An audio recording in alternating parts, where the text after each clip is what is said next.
6 бөлүм. Ысрайыл уулдары Теңирдин алдында кайрадан жаман иштерди кыла баштаганда, Теңир аларды 7 жылга Мидияндыктардын колуна салып берди. Мидияндыктар Ысрайылдыктарды аеосуз эзишти. Ысрайыл уулдары Мидияндыктардан качып, өздөрүнө жашыруун жерлерди, үңкүрлөрдү, баш калкалоочу жайларды даярдашты. Ысрайылдыктар эгин айдаган мезгилде Мидияндыктар менен Амалыктыктар жана чыгыш элдери келип, алардын жерине чатырларын тигип, азага чейинки эгиндин баарын жок кылышчу. Ысрайылдыктарга азык үчүн кой да, өгүз да, эшек да калтырышчу эмес. Анткени алар мал жаны, чатырлары менен келип, сан жеткис чегирткелердей каптап калышчу. Өздөрү да, төөлөрү да сансыз көп болчу. Алар Ысрайыл жерин кыйратуу үчүн келишчү. Мидияндыктар Ысрайылды абдан жакырлантышты. Ошондо Ысрайыл уулдары Теңирге зар какшашты. Ысрайылдыктар Теңирге Мидияндыктар тууралуу боздоп кайрылышканда, Теңир Ысрайыл уулдарына пайгамбар жөнөтүп, аларга мындай деди: Ысрайылдын Кудай Теңири мындай дейт: Мен силерди Мисирден, колчулуктун жеринен алып чыккам. Силерди мисирликтердин колунан, силерди эзгендердин баарынын колунан бошотуп, аларды силердин алдыңардан кууп чыгып, жерлерин силерге тартып бергем. Мен силердин Кудай Теңириңермин, өзүңөр жашаган жердеги аморлуктардын кудайларына табынбагыла деп айткам, бирок силер менин үнүмдү укпай койгонсуңар. Теңирдин периштеси келип, Абиезердин тукуму Жаашка таандык болгон Опрадагы эмендин түбүнө отурду.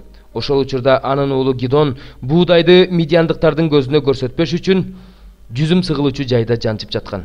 Ошондо ага Теңирдин периштеси келип, эр жүрөк эркек, Теңир сени менен деди. Ага Гидон: Төрөм, эгерде Теңир биз менен болсо, анда эмне үчүн ушунун баары башыбызга түштү? Мисирден бизди Теңир алып чыккан деп ата-бабаларыбыз айткан, анын кереметтери кайда? Теңир бизди таштап салды, ал бизди Мидияндыктардын колуна салып берди деди. Теңир аны карап туруп: Ушул күч-кубатың менен бар да, Ысрайылды Мидияндыктардын колунан куткар. Сени мен жөнөтүп жатам деди. Гидон ага: Теңирим, Ысрайылды мен кантип куткарам? Менин үй бүлөм Менаше уруусундагы эң жарды үй бүлө. Үй бүлөдө мен эң кичүүсүмүн деди. Теңир ага: Мен сени менен болом. Мидияндыктарды сен бир кишини кыйраткандай кыйратасың деди. Ага Гидон мындай деди: Эгерде мен сенин алдыңда ырайым тапкан болсом, анда мага сен сүйлөп жатканыңды ырастаган жышаан бер. Мен барып тартуумду алып келип, сенин алдыңа коймоюнча бул жерден кетпе. Ал: Сен барып келгенче мен ушул жерде болом деди. Гидон барып, улак союп, бир эйфа ундан ачыткысынан бышырды. Этти себетке салып, сорпону карапага коюп, эмендин түбүнө алып келип ага тартуу кылды. Ошондо Теңирдин периштеси ага: Эт менен ачыткысынан алып, бул таштын үстүнө кой да сорпону төк деди. Ал ошондой кылды. Теңирдин периштеси колундагы таягынын учун эт менен ачыткысынанга тийгизди. Таштан от чыгып, эт менен нанды жалмап кетти. Ошондон кийин Теңирдин периштеси көздөн кайын болду. Гидон аны Теңирдин периштеси экенин көрүп: Ой кедер Теңирим, мага кайгы, анткени мен Теңирдин периштесин бетме бет көрдүм деди. Теңир ага: Сага тынчтык болсун, коркпо, сен өлбөйсүң деди. Гидон ал жерге Теңирге арнап курмандык чалынуучу жай куруп, аны Жахаба Шалом деп атады. Ал ушул күнгө чейин Абиезердин опрасында турат. Ошол түнү Теңир ага: Атаңдын бүт өгүзүн, 3 асыйдагы бир өгүзүн алып кел да, атаңдын Баалга курмандык чалуучу жайын талкала. Анын жанындагы Ашейра дарагын кыйып сал. Анан Теңириңе, өз Кудайыңа, ушул асканын чокусуна даярдалган жерге курмандык чалынуучу жай курда, экинчи өгүздү алып, өзүң кыя турган Ашейра дарагынан алынган отундун үстүнө коюп, бүтүндөй өртөлүүчү курмандыкка чал деди. Гидон оң кулун алды да Теңирдин айтканындай кылды. Бирок атасынын үйүндөгүлөрүнөн жана шаар тургундарынан коркондуктан муну күндүз эмес, түн ичинде кылды. Эртең менен турган шаар тургундары Баалга курмандык чалуучу жай талкаланганын, анын жанындагы Ашейра дарагы кыйылганын, жаңы курулган курмандык чалынуучу жайда экинчи өгүздүн бүтүндөй өртөлүүчү курмандыкка чалынганын көрүп, бири-бирине муну ким кылды дешти. Издешти, сураштырышты. Кимдир бирөөлөр муну Жааштын уулу Гидон кылды дешти. Анан шаар тургундары Жаашка: Уулуңду алып чык, Баалга курмандык чалуучу жайды талкалап, жанындагы Ашейра дарагын кыйгандыгы үчүн ал өлүшү керек дешти. Ошондо Жааш: Келгендердин баардыгына: Баалга болуша турган, аны коргой турган силерби? Ким аны жактаса, ушул эле таңда өлүмгө дуушар болот. Эгерде ал Кудай болсо, өзүн өзү коргосун. Ким анын курмандык чалынуучу жайын бузса, аны өзү жазаласын деди. Баалга курмандык чалуучу жайды бузгандыгы үчүн аны менен Баал өзү эсептешсин деп ошол күнү Гидонго Жеруб Баал деген ат койду. Ошол арада Мидияндыктар менен Амалыктыктар жана чыгыш элдери чогулуп дарыядан өтүп Израиль өрөөнүнө стандары менен жайланышышты. Гидонду болсо Теңирдин руху курчады. Ал мүйүз тартып Абиезердин тукумун чакырды. Алар анын артынан жүрүүгө даяр болду. Ал Менаше уруусуна элчилерди жөнөттү. Алар да анын артынан жүрүүгө даяр болушту. Ошондой эле Ашырга, Забулунга, Напталыга элчилерди жиберди. Алар да анын артынан жүрүүгө даяр болушту. Ошондо Гидон Кудайга: "Эгерде сен өзүң айткандай, мен аркылуу Исраилди куткара турган болсоң, анда мен мына бул кырманга кыркылган жүндү төшөйм. Эгерде ушул жүнгө шүүдүрүм түшүп, калган жер кургак калса, анда өзүң айткандай, сен мен аркылуу Исраилди куткарасың деп билем" деди. Так ошондой болду. Эртеси эртең менен эрте туруп, ал жүндү сыгып, бир чөйчөк толтура суу алды. Ошондо Гидон Кудайга: "Эгерде мен дагы бир сөз айтсам, мага каарданба. Жүн менен кылган сыноону дагы бир кайталайын. Жүндүн өзү кургак калсын да, жерге шүүдүрүм түшсүн" деди. Кудай ошол түнү так ошондой кылды. Жүн гана кургак калып, жерге шүүдүрүм түштү. 10-бөлүм. Кейсарияда Италиялык аскер тобу деп аталган аскер тобунун Корнелий деген жүз башчысы бар эле. Ал бүт үй бүлөсү менен Кудайдан коркуп жашаган, элге көп жакшылык кылган, дайыма Кудайга сыйынган такыба адам эле. Бир күнү күндүзгү 9-саат чамасында ал көрүнүш көрдү. Көрүнүштө ага Кудайдын бир периштеси ачык көрүндү. Ал периште анын үйүнө кирип ага мындай деди: "Корнелий." Ал болсо аны көргөндө коркуп кетип: "Эмне дейсиң, Теңирим?" деди. Периште ага: "Кудай сенин сыйынууларыңды жана жакырларга кылган жакшылыктарыңды эсине алды. Жапага кишилерди жиберип, Петр деген да ысым коюлган Шимонду чакырт. Ал деңиздин жээгинде жашаган Шимон деген булгаарчыныкында конокто. Ал сага өзүңдү жана бүт үй бүлөңдү куткара турган сөздөрдү айтып берет" деди.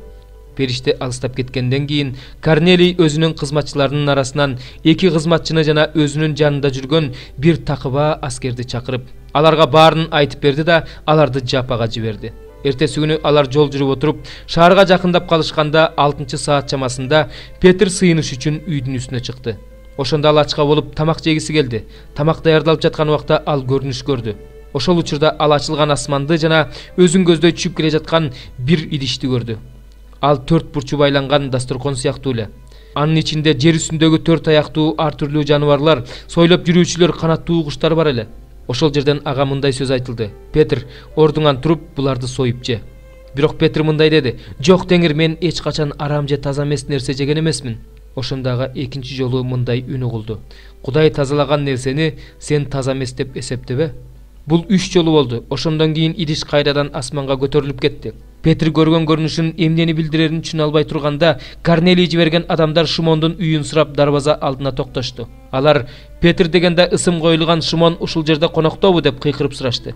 Ошол убакта Петр көрүнүш жөнүндө ойлонуп жатканда, рух ага мындай деди: "Сени 3 киши издеп жүрөт. Тур, төмөн түшүп эч сектенбестен алар менен жөнө, анткени аларды мен жибердим." Ошондо Петр үйдүн үстүнөн түшүп, Корнелий жиберген адамдардын жанына келип: "Силер издеген адам менмин. Кандай иш менен келдиңер?" деп сурады. Алар болсо мындай деп жооп беришти: "Бүт жүйүт эли тарабынан жакшы күбөлөндүрүүгө ээ болгон, жакшылыкты көп кылган жана Кудайдан корккон жүз башы Корнелий бир ыйык периштеден Петрди үйүңө чакырып, анын сөздөрүн ук" деген буйрук алды. Ошондо Петр аларды үйгө киргизип коноктоду. Эртеси эртең менен туруп, алар менен жолго чыкты. Жападагы бир туугандардын кээ бирөөлөрү да алар менен бирге жөнөштү. Бир күндөн кийин алар Кейсарияга келишти. Корнелий болсо өзүнүн туугандарын, жакын досторун чакыртып алып, аларды күтүп жаткан эле. Петр үйгө киргенде Корнелий аны кабыл алды да анын бутуна жыгылып ага таазим кылды. Петр болсо: "Тур, мен сага окшогон эле адаммын" деп аны тургузду. Анан аны менен сүйлөшүп бөлмөгө кирди. Бөлмөдө көп адам чогулганын көрүп, аларга мындай деди: "Башка улуттун адамы менен мамилелешүү же аныкына баруу жүйүттөргө тыюу салынганын билесиңер. Бирок Кудай мага эч бир адамды арам же таза эмес деп эсептебөөм керектигин ачып берди. Ошондуктан мен силердин чакырыгыңарга каршы болбостон келдим. Эми силерден сурайын, мени эмне себептен чакырттыңар эле?" Ошондо Корнелий мындай деп жооп берди: "Мындан 4 күн мурун ушул убакытта орозо кармап, 9-саатта өзүмдүн үйүмдө сыйынып отургам. Ошол маалда жаркыраган кийим кийген бир адам бет алдыма келип турду да: 'Корнелий, Кудай сенин сыйынууңду укту. Жакырларга кылган жакшылыктарыңды эсине алды. Жапага киши жиберип, Петр дегенде ысым коюлган Шимонду чакырт. Ал деңиз жээгинде жашаган булгаарчы Шимондун үйүндө конокто" деди. "Ошол эле замат мен сага кишилерди жибердим. Сенин келгениң жакшы болду. Азыр биз баардыгыбыз Кудай сага эмнени буйруса, ошонун баардыгын угуу үчүн Кудайдын алдында турабыз." Ошондо Петр сөзүн мындай деп баштады: Кудайда бет карамалык жок экенине, ар бир элден Кудайдан корккон жана адилеттик боюнча иш кылган адам ага жагаарына чыны менен ынанып турам. Ал Исраил элине Иса Машаяк аркылуу тынчтык жөнүндө жар салып, жакшы кабар жиберди. Ал бардык элдердин теңири. Жакан жар салган чөмүлдүрүүдөн кийин Галилеядан баштап бүт Жүйүт аймагында эмнелер болгондугун, башкача айтканда, Кудай Назареттик Исаны ыйык рухка жана күчкө кандайча толтурганын, ошол Иса эл аралап жакшы иштерди жасап, шайтандын бийлиги астында кыйналып жүргөндөрдүн бардыгын айыктырганын билесиңер. Анткени Кудай аны менен болчу. Анын Жүйүт жеринде жана Иерусалимде кылган бардык иштерине, аны акырында айкаш жыгачка кадап өлтүрүшкөнүнө биз күбөбүз. Аны Кудай 3-чү күнү тирилтип, элдин баарына эмес, Кудай тарабынан алдын ала тандалган күбөлөргө, ал өлүп кайра тирилгенден кийин аны менен бирге тамак ичкен бизге көрсөттү. Тирүүлөрдү жана өлгөндөрдү соттой турган, өзү тарабынан дайындалган сот ошол экенин жарыялоону жана күбөлөндүрүүнү Кудай бизге буйруду. Ага ишенген ар бир адамдын күнөөлөрү ал аркылуу кечирилет деп бардык пайгамбарлар ал жөнүндө күбөлөндүрүп келишкен. Петр ушул сөздөрдү айтып жатканда, сөздү угуп отургандардын бардыгынын үстүнө ыйык рух түштү. Ошондо Петр менен келген Исага ишенген жүйүттөр ыйык рухтун бутпарастардын үстүнө да төгүлгөнүнө абдан таң калышты. Анткени алардын ар кандай тилдерде сүйлөп Кудайды даңктап жатышканын угушту. Ошондо Петр мындай деди: Биз сыяктуу эле бул адамдар да ыйык рухту алышты. Демек алардын сууга чөмүлдүрүлүүсүнө ким тыюу сала алат? Анан Петр аларга Иса Машаяктын ысымынын урматына сууга чөмүлдүрүлүүгө буйрук берди. Ошондон кийин алар Петрден дагы бир нече күн калуусун өтүнүштү. 19 бөлүм. Теңир мындай деди: Бар, карапачыдан чопо кумра сатып ал. Өзүң менен кошо эл аксакалдарын жана ыйык кызмат кылуучулардын башчыларын ал. Анан Харсит дарбазасынын алдындагы Ином уулдарынын өрөөнүнө чык. Ошол жерде мен сага айта турган сөздөрдү жарыя кыл. Ошондо мындай де: Жүйүт падышалары жана Иерусалим тургундары, Теңирдин сөзүнө кулак салгыла. Исраилдин Кудайы Себайот Теңир мындай дейт: Мына бул жерге мен кайгы каптатам. Ал тууралуу уккан адамдын кулагы тунат. Анткени алар мени таштап кетишти. Бул жерди мага жат жер кылышты. Бул жерде өздөрү да, ата-бабалары да, Жүйүт падышалары да билбеген башка кудайларга жыпар жыттуу зат түтөтүштү. Бул жерди айыпсыз канга толтурушту. Баалга бутканаларды курушту. Өз уулдарын Баалга арнап, бүтүндөй өрттөлүүчү курмандыкка өрттөштү. Мен аны буйрук кылган эмесмин, айткан эмесмин. Ал менин оюма да келген эмес. Ошон үчүн мына күндөр келе жатат дейт Теңир. Ошол күндөрдөн кийин бул жер Топет же Ином уулдарынын өрөөнү эмес, өлтүрүү өрөөнү деп аталып калат. Бул жерде Жүйүттүн да, Иерусалимдин да кеңешин жок кылам. Аларды өз душмандарынын көз алдында кылыч менен, аларды өлтүргүсү келгендердин колу менен өлтүрөм. Алардын өлүктөрүн асман канаттууларына жана жердеги жырткычтарга азык кылам. Бул шаарды көргөн элдин үрөйүн учургудай кылам, күлкүгө айлантам.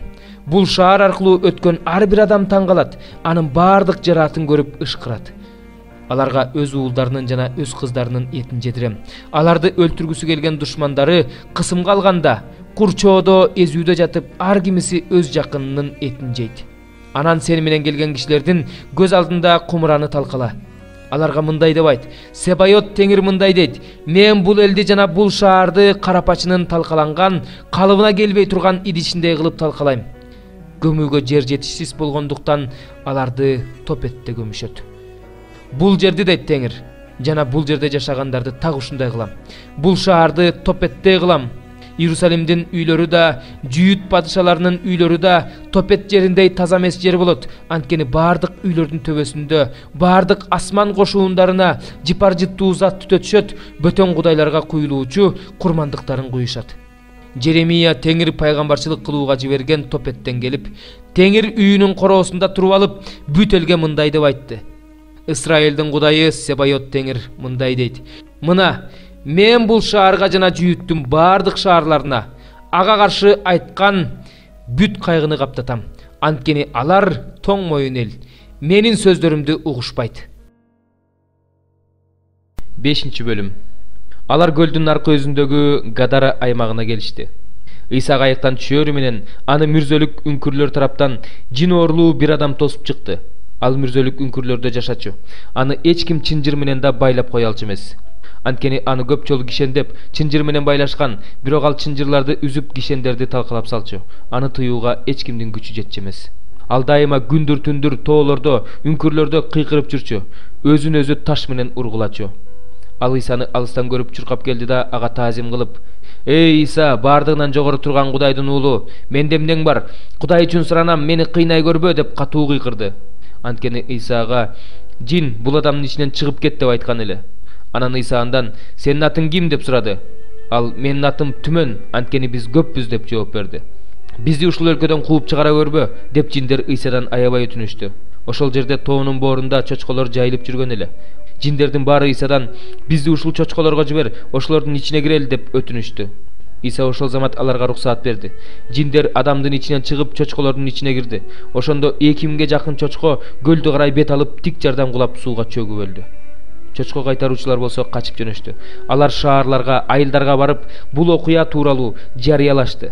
Эмне болгондугун көргөнү чыккан эл Исанын жанына келип, баягы жин оорулуунун ичинде түмөн жини бар адамдын кийим кийип, акыл эсине келип отурганын көрүп үрөйлөрү учту. Бул окуяны көргөндөр жин оорулуу адамга эмне болгондугу жөнүндө, чочколор жөнүндө элге айтып беришти. Ошондо эл Исадан өздөрүнүн аймагынан чыгып кетүүсүн сурана баштады. Иса кайыкка түшкөндө, мурда жин оорусу бар адам андан: «Сенин жаныңда жүрөйүнчү» деп суранды. Бирок Иса ага уруксаат берген жок. Ага: «Үйүңө, жакындарыңа бар. Теңир сага эмне кылганын, сага кандай ырайым көрсөткөнүн аларга айтып бер» деди. Ошондо ал барып, Исанын эмне кылганын Декапол дубанында жарыялай баштады. Бардыгы таң калып жатышты. Иса кайрадан берки өйүзгө сүзүп келгенде, анын жанына көп эл чогулуп калды. Ал көлдүн жээгинде турганда, синагога башчыларынын бири Жайыр деген киши келди. Ал Исаны көргөндө анын бутуна жыгылып: «Кызым өлүм алдында жатат. Барып ага колуңду тийгиз, ал оорусунан айыгып тирүү калсын» деп жалынып жалбарды. Иса аны менен жөнөдү. Анын артынан ээрчип алган көп эл анын туш тарабынан кысып бара жатты. Элдин арасында 12 жылдан бери кан агуудан азап чегип жүргөн бир аял бар эле.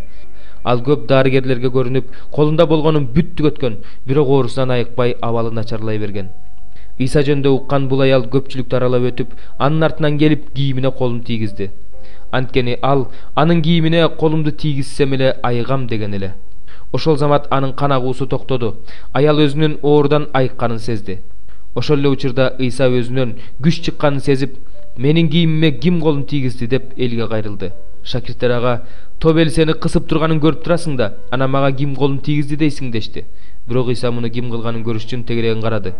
Өзүнүн айыкканын билген ал аял коркконунан калтырап, Исанын алдына келип жыгылды да ага болгон чындыкты айтып берди. Ошондо Иса ага: «Кызым, сени ишенимиң куткарды. Тынчтык менен бара бер, ооруңдан айык» деди. Иса ушуну айтып жатканда, синагога башчысынын үйүнөн адамдар келишип: «Кызың өлүп калды, эми устатты убара кылбай эле кой» дешти. Иса бул сөздөрдү укканда, ошол замат синагога башчысына: «Коркпо, бирок ишен» деди.